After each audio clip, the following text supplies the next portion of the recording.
कहानी शुरू होती है 65 मिलियन ईयर्स पहले, जब धरती पर डायनासोर राज करते थे। लेकिन उसी समय अर्थ पर एलियंस भी मौजूद थे और एक डेडली बैटल चल रही थी। एक एक करके सभी वॉरियर्स मारे जा चुके होते हैं। सिर्फ लाल आर्मर वाला वॉरियर जिंदा बचता है। उसे समझ आ जाता है कि अब इस लड़ाई को जीतना नामुमकिन है। मरने से पहले वो अपनी टीम के ग्लोइंग पावर क्रिस्टल्स निकालता है और उन्हें आदेश देता है कि ये फ्यूचर में ऐसे लोगों को ढूंढें जो सच में इस प्लेनेट को बचाने के लायक हों, क्योंकि एक बेहद खतरनाक दुश्मन रेपुल्सा अभी भी जिंदा थी। लेकिन तभी अचानक आसमान से एक विशाल एस्टेरॉयड पृथ्वी से टकरा जाता है। पूरा इलाका आग और धमाके में बदल जाता है और उसी एक्सप्लोजन में रेपुल्सा समुद्र के अंदर दफन हो जाती है। इसी के साथ अर्थ कुछ समय के लिए बच जाती है। फिर कहानी आती है मॉडर्न टाइम में, जहां जेसन नाम का लड़का हमेशा फाइट्स और पुलिस ट्रबल में फंसा रहता है। उसकी हरकतों की वजह से उसे डिटेंशन सेंटर भेज दिया जाता है। वहीं उसकी मुलाकात किम्बरली नाम की लड़की से होती है। जेसन आते ही इंप्रेस करने की कोशिश करता है, लेकिन लड़की उसे ऐसा एटीट्यूड देती है जैसे उसने उसकी बेइज्जती का एनुअल कॉन्ट्रैक्ट ले रखा हो। थोड़ी देर बाद जेसन क्लासरूम में जाता है, जहां बाकी रिबेलियस टीनेजर्स भी मौजूद होते हैं। तभी उसकी नजर बिल्ली नाम के लड़के पर पड़ती है, जो अलग बिहेवियर की वजह से बाकी स्टूडेंट्स द्वारा परेशान किया जा रहा होता है। जेसन तुरंत बीच में कूद पड़ता है और बुली की पूरी अकड़ कुछ सेकंड्स में बाहर निकाल देता है। क्लास खत्म होने के बाद बिल्ली उसके पास आता है और थैंक्स बोलता है, लेकिन फिर वो जेसन से एक अजीब फेवर मांगता है। वो कहता है कि उसे रात में एक सीक्रेट एक्सपेरिमेंट के लिए कहीं जाना है और उसे राइड चाहिए। जेसन पहले हेजिटेंट होता है, लेकिन आखिरकार मान जाता है। दोनों बिल्ली की कार में बैठकर एक बंद पड़े कंस्ट्रक्शन साइट की तरफ निकल जाते हैं, जहां आउटसाइडर्स का जाना स्ट्रिक्टली बैंड था। वहां पहुंचकर बिल्ली अपने टूल्स निकालता है और बताता है कि इस जगह की रॉक से स्ट्रेंज रेडिएशन निकल रही है। लेकिन जेसन को इसमें बिल्कुल इंटरेस्ट नहीं था। उसे बस डर था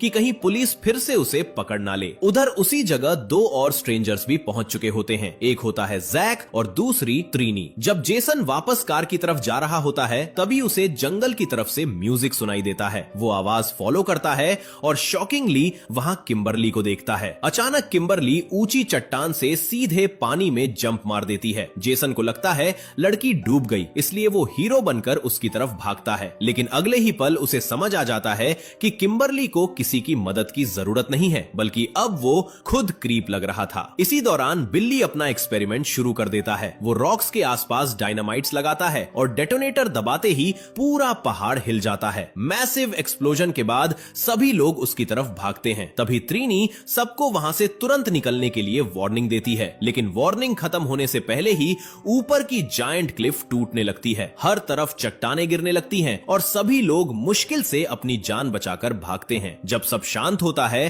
तब बिल्ली की नजर एक अजीब ग्लोइंग वॉल पर पड़ती है। उसके अंदर कलरफुल एलियन क्रिस्टल्स छिपे हुए थे। सभी लोग उन मिस्टीरियस ऑब्जेक्ट्स को बाहर निकाल लेते हैं, लेकिन तभी सिक्योरिटी सायरन्स बजने लगती हैं। अब सब लोग तुरंत कार में बैठकर वहां से भागने लगते हैं। सिक्योरिटी व्हीकल्स उनका पीछा कर रही थी और सामने से एक तेज रफ्तार ट्रेन भी आ रही थी। लेकिन ये लोग खुद को फास्ट एंड फ्यूरियस का स्टंटमैन समझकर ट्रेन से रेस लगाने लगते हैं और अगले ही सेकंड उनकी कार ट्रेन से टकराकर हवा में उड़ जाती है और सीधा नीचे खाई में गिरती है। उसी समय समुद्र में कुछ फिशरमैन अपने जाल समेट रहे होते हैं, लेकिन तभी उन्हें पानी के अंदर एक औरत की लाश मिलती है, जो बहुत सालों पुरानी लग रही थी। वे लोग बॉडी को शिप पर ले आते हैं और पुलिस को बुला लेते हैं, लेकिन जैसे ही ऑफिसर अकेला पड़ता है, वो डेड बॉडी अचानक जिंदा हो जाती है और पीछे से उस पर हमला कर देती है। दूसरी तरफ जेसन की आंख खुलती है। उसे लगता है कि एक्सीडेंट के बाद वो बैडली इंजर्ड होगा, लेकिन शॉकिंगली उसके शरीर पर एक भी स्क्रैच नहीं था। फिर उसे याद आता है कि वो मिस्टीरियस रेड क्रिस्टल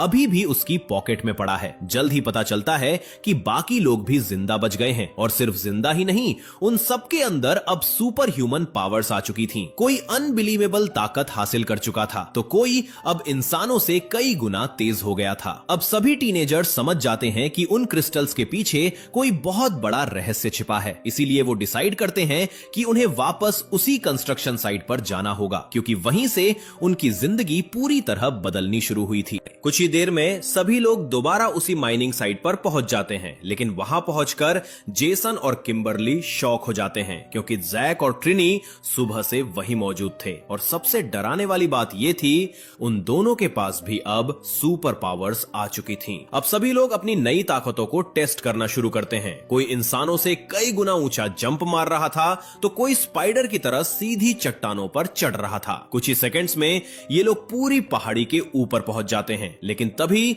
उनके सामने एक विशाल खाई आ जाती है, जिसे देखकर नॉर्मल इंसान तो नीचे झांकने की भी हिम्मत ना करे, पर ट्रिनी बिना सोचे सीधे जंप मार देती है। बाकी सबको लगता है कि अब ये गई, लेकिन अगले ही पल वो सेफली दूसरी तरफ लैंड कर जाती है। अब बाकी लोग भी ट्रस्ट करके जंप मारने लगते हैं और शॉकिंगली सब लोग इम्पॉसिबल दूरी पार कर लेते हैं। हालांकि लैंडिंग इतनी डेंजरस थी कि जमीन तक हिल जाती है, लेकिन बिल्ली अभी भी जंप करने से डर रहा था। उसके हाथ कांप रहे थे क्योंकि एक छोटी सी गलती मतलब सीधा मौत। कुछ सेकंड्स बाद वो आखिर हिम्मत जुटाता है और पूरी ताकत से छलांग मार देता है। वो मुश्किल से दूसरी तरफ पहुंच भी जाता है, लेकिन बैलेंस बिगड़ते ही उसका पैर फिसल जाता है और अगले ही पल बिल्ली सीधा नीचे अंधेरे में गिर जाता है। सभी लोग घबराकर उसका नाम चिल्लाने लगते हैं, लेकिन तभी नीचे से उसकी आवाज सुनाई देती है। वो जिंदा था। असल में नीचे एक हिडन अंडरग्राउंड वाटर पिट था जिसने उसकी जान बचा ली। अब बाकी लोग भी नीचे जंप कर देते हैं और सभी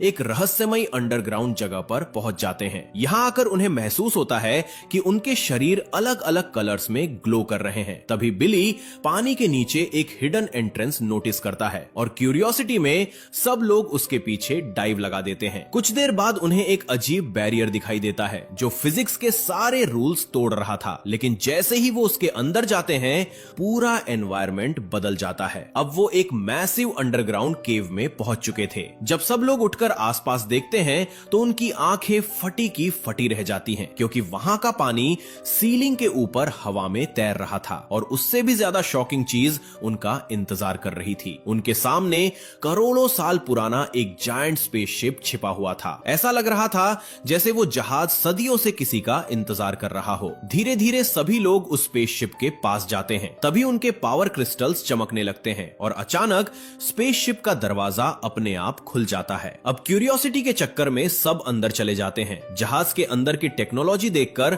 सभी दंग रह जाते हैं, क्योंकि वो इंसानों की टेक्नोलॉजी से हजारों साल आगे थी। लेकिन तभी पूरा स्पेसशिप अचानक शेप बदलने लगता है और जिस रास्ते से वो अंदर आए थे वो बंद हो जाता है। अब सभी पैनिक होकर भागने लगते हैं। तभी अंधेरे में कोई अननोन चीज एक एक करके सभी को पकड़ने लगती है। कुछ ही सेकंड्स में पूरा ग्रुप एक टॉकिंग रोबोट के सामने हेल्पलेस खड़ा था। लेकिन सरप्राइज ये था कि वो रोबोट उनका दुश्मन नहीं था। उस रोबोट का नाम था अल्फा 5। वो बताता है कि वो करोड़ों सालों से इन्हीं लोगों का इंतजार कर रहा था। फिर वो सबको अलग अलग ग्लोइंग प्लेटफॉर्म्स पर खड़े होने के लिए कहता है। जैसे ही सभी प्लेटफॉर्म्स एक्टिवेट होते हैं, दीवारों पर एक जायंट होलोग्राम दिखाई देता है। वो था जॉर्डन, वही लाल आर्मर वाला वॉरियर जो मिलियंस ऑफ ईयर्स पहले अर्थ को बचाते हुए मारा गया था। जॉर्डन उन्हें बताता है कि उनके पास मौजूद क्रिस्टल्स असल में पावर कॉइन्स हैं और इन्हीं कॉइन्स ने उन्हें अगले पावर रेंजर्स बनने के लिए चुना है। अब उनका मिशन था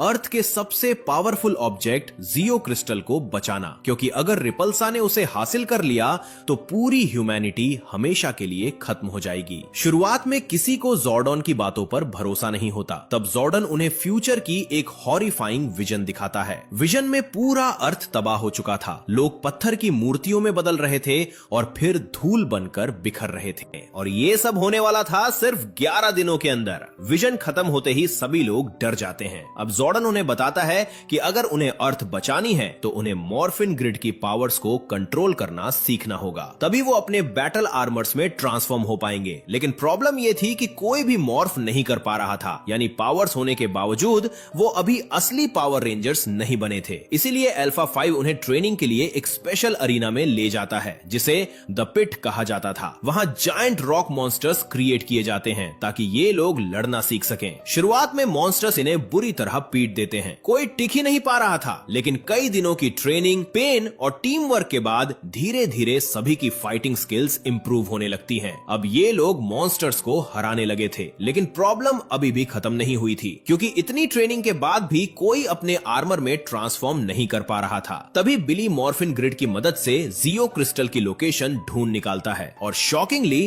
वो क्रिस्टल किसी सीक्रेट मिलिट्री बेस में नहीं बल्कि शहर के क्रिस्पी क्रीम शॉप के नीचे छिपा हुआ था। ये सुनकर अल्फा 5 खुश हो जाता है और रिवॉर्ड के तौर पर वो उन्हें अपनी सबसे डेंजरस वेपन्स दिखाता है। अगले ही पल सभी के सामने जायंट डायनासोर रोबोट्स खड़े होते हैं। कुछ टीरेक्स जैसे दिख रहे थे तो कुछ एंशिएंट प्री हिस्टोरिक बीस्ट जैसे, और इन्हें देखकर सभी समझ जाते हैं कि अब उनकी जिंदगी हमेशा के लिए बदल चुकी है। लेकिन तभी अल्फा 5 उन्हें रोक देता है और कहता है कि अभी वो लोग इन जायंट मशीन्स को कंट्रोल करने के लायक नहीं हैं, क्योंकि जब तक वो अपने बैटल आर्मर समन नहीं कर लेते तब तक जॉर्ड्स चलाना सुसाइड जैसा होगा। लेकिन जैक को किसी की बात सुननी ही नहीं थी। उसका ईगो अब 7वें आसमान पर था और वो सीधे जायंट रोबोट के अंदर घुस जाता है और उसे कंट्रोल करने की कोशिश करता है। लेकिन अगले ही सेकंड पूरा सिचुएशन आउट ऑफ कंट्रोल हो जाता है। रोबोट पागलों की तरह इधर उधर भागने लगता है, केव्स टूटने लगती हैं और रास्ते में जो भी आता है सब डिस्ट्रॉय होने लगता है। कुछ ही देर में वो जायंट मशीन सीधा शहर की तरफ निकल जाती है। कार्स उड़ रही थी, बिल्डिंग्स टूट रही थीं और जैक मशीन को रोक ही नहीं पा रहा था। फिर अचानक रोबोट कंट्रोल खोकर वापस केव्स के अंदर क्रैश हो जाता है। इंपैक्ट इतना डेंजरस था कि बाकी सभी टीममेट्स ऑलमोस्ट मारे जाते। लकीली सभी लोग समहाउ बच जाते हैं, लेकिन अब जैसन का गुस्सा फट पड़ता है। वो जैक पर चिल्लाने लगता है क्योंकि उसकी स्टूपिडिटी की वजह से सबकी जान जा सकती थी। दोनों के बीच फाइट शुरू हो जाती है। बिल्ली उन्हें रोकने की कोशिश करता है, लेकिन तभी अचानक कुछ अनबिलीवेबल होता है। उसके शरीर के ऊपर ग्लोइंग आर्मर बनने लगता है और पहली बार बिल्ली एक असली पावर रेंजर में ट्रांसफॉर्म हो जाता है। सभी लोग शॉक होकर उसे देखने लगते हैं, लेकिन ट्रांसफॉर्मेशन सिर्फ कुछ सेकंड्स तक रहता है और फिर अचानक गायब हो जाता है। अब बिल्ली दोबारा अपनी पावर्स एक्टिवेट ही नहीं कर पा रहा था। उधर जॉर्डन ये सब देख रहा था और वो इन टीनेजर से बेहद डिसअपॉइंटेड हो चुका था। उसे लग रहा था कि शायद उसने गलत लोगों को चुना है। गुस्से में वो सबको वापस घर जाने के लिए कह देता है। बाकी लोग चले जाते हैं, लेकिन जेसन अकेले जॉर्डन से बात करने पहुंचता है। तभी उसे एक शॉकिंग ट्रुथ पता चलता है। असल में जॉर्डन का असली मकसद अर्थ बचाना नहीं, बल्कि खुद को दोबारा जिंदा करना था। वो चाहता था कि ये बच्चे मॉर्फिन ग्रिड अनलॉक करें ताकि उसकी आत्मा कॉस्मिक एनर्जी से रिवाइव हो सके। ये सुनकर जेसन का भरोसा टूट जाता है। उसे एहसास होता है कि जॉर्डन को शुरू से उन पर विश्वास ही नहीं था, लेकिन जेसन हार मानने वालों में से नहीं था। वो जॉर्डन से कहता है कि चाहे कुछ भी हो जाए वो लोग अर्थ को बचाएंगे, जरूरत पड़ी तो अपनी जान देकर भी। लेकिन उन्हें नहीं पता था कि उसी समय रिपल्सा शहर में पहुंच चुकी थी। वो सीधे एक ज्वेलरी स्टोर में जाती है जहां हर तरफ सोना और कीमती धातुएं भरी हुई थीं। फिर वो अपनी पावर से पूरे गोल्ड को एब्जॉर्ब करना शुरू कर देती है। धीरे धीरे वो मेटल्स उसके शरीर से जुड़ने लगते हैं और देखते ही देखते वो एक जायंट डेडली वेपन बना लेती है। तभी एक पुलिस ऑफिसर उसे रोकने पहुंचता है, लेकिन उसकी बुलेट्स रिपल्सा पर बिल्कुल असर नहीं करती। उल्टा रिपल्सा अपना मॉन्स्टर समन कर देती है जो ऑफिसर को वहीं खत्म कर देता है और अगले ही पल पूरा बिल्डिंग एक्सप्लोजन में उड़ जाता है। जब ये खबर रेंजर्स तक पहुंचती है तब उन्हें समझ आता है कि अब टाइम ऑलमोस्ट खत्म हो चुका है। अगर रिपल्सा और पावरफुल हो गई तो पूरी अर्थ खत्म हो जाएगी। इसीलिए जेसन डिसाइड करता है कि उन्हें अभी अटैक करना होगा। सभी लोग अपने वेपन्स उठाते हैं और रिपल्सा को ट्रैक करना शुरू कर देते हैं। आखिरकार उनका पीछा करते करते वो एक अबैंडन्ड डॉक तक पहुंच जाते हैं, लेकिन वहां पहुंचते ही उन्हें कुछ अजीब लगता है। एक आदमी चेयर से बंधा हुआ हॉस्टेज बना बैठा था और तभी अचानक रिपल्सा ऊपर सीलिंग से नीचे कूद पड़ती है। एक ही अटैक में वो सभी रेंजर्स को जमीन पर पटक देती है। हालांकि टीम तुरंत उठकर मिलकर फाइट करने की कोशिश करती है, लेकिन वो रिपल्सा के सामने बच्चों जैसी लग रही थी। वो सबको रैगडॉल की तरफ फेंक रही थी। कुछ ही सेकंड्स में पूरी टीम डिफीट हो जाती है। अब रिपल्सा सभी रेंजर्स को बांध देती है और जियो क्रिस्टल की लोकेशन पूछती है। शुरुआत में सभी लोग रिफ्यूज करते हैं, लेकिन जब वो उनके दोस्तों को मारने की धमकी देती है तो आखिरकार उन्हें सच बताना पड़ता है। अब रिपल्सा को पता चल चुका था कि क्रिस्टल कहां छिपा है, लेकिन उसने कभी प्रॉमिस निभाने का इरादा रखा ही नहीं था। अचानक वो बिली को उठाकर सीधे पानी में फेंक देती है। बाकी सभी हेल्पलेस होकर सिर्फ देखते रह जाते हैं। कुछ देर बाद रेंजर समहाउ खुद को छुड़ा लेते हैं और तुरंत बिली को बचाने के लिए पानी में कूदते हैं, लेकिन जब वो उसे बाहर निकालते हैं तब तक बहुत देर हो चुकी होती है। बिली मर चुका था। ये देखकर पूरी टीम टूट जाती है। अब वो अपने दोस्त की बॉडी लेकर स्पेसशिप में वापस जाते हैं। जेसन जॉर्डन से बिल्ली को बचाने की भीख मांगता है, लेकिन जॉर्डन कहता है कि वो कुछ नहीं कर सकता। ये सुनते ही सभी लोग इमोशनल हो जाते हैं, क्योंकि अब उन्हें एहसास होता है कि उनकी पावर से ज्यादा इंपॉर्टेंट उनकी फ्रेंडशिप है। और यही इमोशन आखिरकार मॉर्फिन ग्रिड को अनलॉक कर देता है। अब जॉर्डन के पास मौका था खुद को रिवाइव करने का, जिसके लिए वो इतने समय से इंतजार कर रहा था। लेकिन तभी जॉर्डन एक ऐसा फैसला लेता है जो सब कुछ बदल देता है। वो अपनी रेस्टोरेशन छोड़ देता है और उसकी जगह बिल्ली को वापस जिंदा कर देता है, क्योंकि अब उसे समझ आ चुका था कि अर्थ को बचाने वाले असली हीरोज वही नए पावर रेंजर्स हैं। कुछ ही देर बाद सभी लोग फिर से अपने अपने प्लेटफॉर्म्स पर खड़े होते हैं, लेकिन इस बार कुछ अलग महसूस हो रहा था। उनके शरीर में एक नई एनर्जी दौड़ रही थी और अचानक मॉर्फिन ग्रिड एक्टिवेट हो जाता है। अगले ही पल ग्लोइंग एनर्जी उनके पूरे शरीर को कवर करने लगती है और फाइनली सभी टीनेजर्स असली पावर रेंजर्स में ट्रांसफॉर्म हो जाते हैं।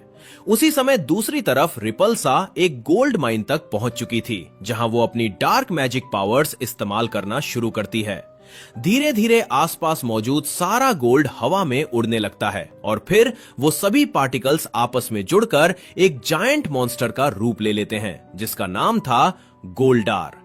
वो क्रीचर इतना विशाल था कि उसके सामने बिल्डिंग्स भी छोटी लग रही थीं। रिपल्सा अपने इस मॉन्स्टर को देखकर खुश हो जाती है और उसे आदेश देती है कि वो शहर जाकर जियो क्रिस्टल को ढूंढ निकाले। लेकिन उसे नहीं पता था कि पावर रेंजर्स अब पूरी तरह वापस आ चुके हैं। सभी रेंजर्स पानी से बाहर निकलते हैं और आते ही रॉक मॉन्स्टर्स को चूर चूर करना शुरू कर देते हैं। कोई एनिमी को हवा में उछाल रहा था तो कोई एक पंच में मॉन्स्टर्स तोड़ रहा था। कुछ ही देर में पूरी माउंटेन बैटलफील्ड बन जाती है। रेंजर्स लगातार एनिमीज को खत्म कर रहे थे, लेकिन प्रॉब्लम यह थी कि मॉन्स्टर्स खत्म होने का नाम ही नहीं ले रहे थे। जितने डिस्ट्रॉय होते उससे ज्यादा वापस पैदा हो जाते।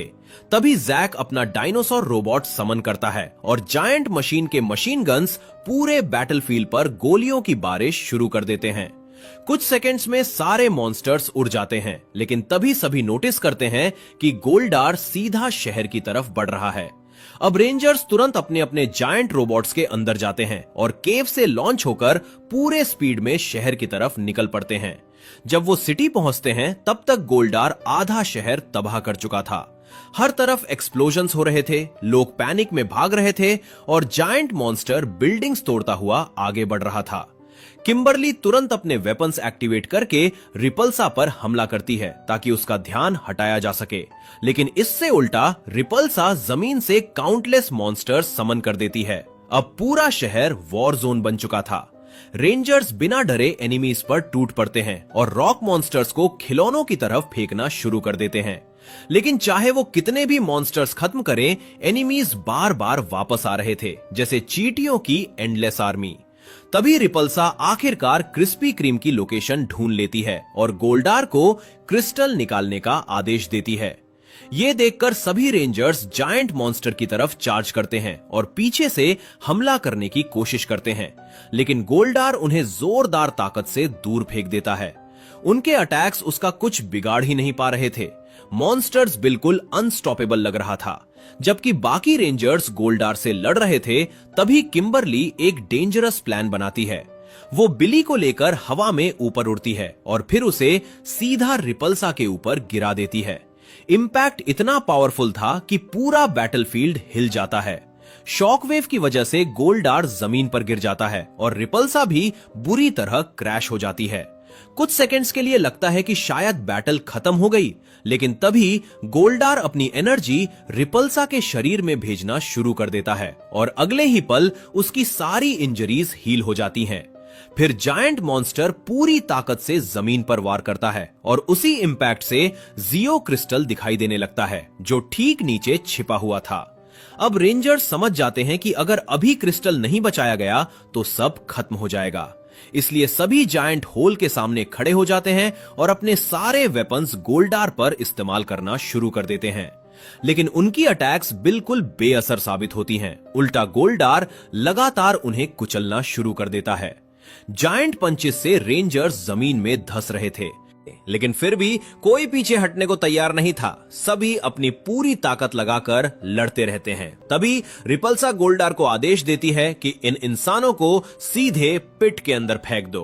अब जायंट मॉन्स्टर पूरी ताकत से हमला करता है और आखिरकार सभी रेंजर्स उस मैसिव होल में गिर जाते हैं। लेकिन शॉकिंग बात यह थी कि नीचे गिरने के बाद उनके रोबोट्स डिस्ट्रॉय नहीं होते, बल्कि जियो क्रिस्टल की एनर्जी से सभी मशीन्स आपस में फ्यूज होने लगती हैं। अगले ही पल एक मैसिव एक्सप्लोजन होता है और जमीन के अंदर से एक नया जायंट मेगा रोबोट फीनिक्स की तरह बाहर निकलता है। ये देखकर रिपल्सा खुद गोल्डार के ऊपर चढ़ जाती है और फिर दोनों एक दूसरे में मर्ज हो जाते हैं, जिससे मॉन्स्टर पहले से भी ज्यादा पावरफुल बन जाता है। अब फाइनल बैटल शुरू हो चुकी थी। रेंजर्स अपने मेगा रोबोट के साथ सीधे गोल्डार पर हमला कर देते हैं। दोनों जायंट टाइटन्स आपस में टकराते हैं, जिससे पूरा शहर कांपने लगता है। शुरुआत में गोल्डार लगातार पंचेस मारकर रेंजर्स को पीछे धकेल देता है, लेकिन तभी बिली काउंटर अटैक करके मॉन्स्टर को दूर फेंक देता है। गुस्से में गोल्डार अपनी जायंट स्वॉर्ड निकाल लेता है और पूरी स्पीड में अटैक करने दौड़ता है, लेकिन रेंजर्स सही समय पर डॉज कर लेते हैं। फिर वो मॉन्स्टर को पकड़कर जोर से जमीन पर पटक देते हैं। अब गोल्डार कुछ सेकंड्स के लिए पैरालाइज्ड हो चुका था। तभी जेसन मौका देखकर मेगा रोबोट की बैक से जायंट स्वॉर्ड्स निकालता है और पूरी ताकत से गोल्डार के सीने में घोंप देता है। यह अटैक इतना पावरफुल था कि रिपल्सा तुरंत मॉन्स्टर के शरीर से बाहर निकलने पर मजबूर हो जाती है। लेकिन रिपल्सा अभी भी हार मानने वाली नहीं थी। हालांकि उसके सामने अब एक जायंट मेगा रोबोट खड़ा था, फिर भी वो पागलों की तरह रेंजर्स पर हमला करने दौड़ पड़ती है। लेकिन अगले ही पल मेगा रोबोट उसे ऐसा जोरदार थप्पड़ मारता है कि वो सीधा आसमान चीरती हुई एटमॉस्फेयर के बाहर जा पहुंचती है। इसके बाद धीरे धीरे पूरे शहर के लोग अपने हाइडिंग प्लेसेस से बाहर आने लगते हैं। कुछ देर पहले जो सिटी डिस्ट्रक्शन और डर से भरी हुई थी, अब वहां लोग जायंट रोबोट को देखकर शॉक में खड़े थे। उधर रेंजर्स भी फाइनली समझ चुके थे कि उनकी पावर्स का असली मतलब क्या है। ये सिर्फ ताकत या लड़ाई के लिए नहीं था, बल्कि पूरी ह्यूमैनिटी की रक्षा करने के लिए था। अब ये पांचों टीनेजर्स ऑफिशियली अर्थ के प्रोटेक्टर्स बन चुके थे और इसी के साथ मूवी खत्म हो जाती है। तो दोस्तों, आपको ये मूवी कैसी लगी कमेंट करके जरूर बताना। अगर आपको ऐसी अमेजिंग मूवी एक्सप्लेनेशंस पसंद हैं, तो वीडियो को लाइक करो और चैनल सब्सक्राइब करना मत भूलना। फिर मिलेंगे अगली क्रेजी मूवी के साथ।